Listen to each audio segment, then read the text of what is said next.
முருகன் உங்களுக்கு துணையாக இருந்தா இந்த அறிகுறிகள் கண்டிப்பா வந்திருக்கும்.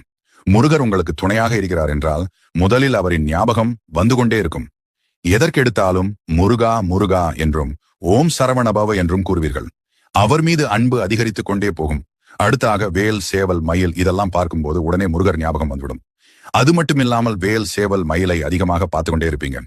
முருகனுக்கு உரிய சிறப்பான நாள் வருகிறது என்றால், அந்த நாளை நீங்கள் ஏதோ ஒரு காரணத்தினால் மறந்துவிட்டீர்கள் என்றால், அன்றைய தினம் உங்கள் மனதிலும் கண்களிலும் முருகனின் உருவப்படமோ முருகர் சம்பந்தப்பட்ட பொருட்களோ உங்க முன்னாடி வந்து ஞாபகப்படுத்தும்.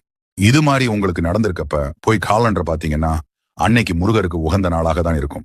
விசாக நட்சத்திரம், கிருத்திகை, செவ்வாய்க்கிழமை, சஷ்டி இது மாதிரி ஏதோ ஒரு நாளாக இருக்கும். நீங்க ஒரு கஷ்டத்துல இருக்கும்போது உங்களுக்கு உதவி செய்ய ஒருத்தவங்க வருவாங்க. அவங்க பேர் கண்டிப்பா முருகன் பேர்கள் உள்ள ஒருத்தவங்களாகத்தான் இருப்பாங்க. அடுத்து மனசுக்குள்ள ஏதாவது ஒண்ணு போட்டு குழப்பிட்டு இப்ப நம்ம எடுத்திருக்கக்கூடிய இந்த முடிவு சரியா தப்பான்னு குழம்பி தவிக்கும்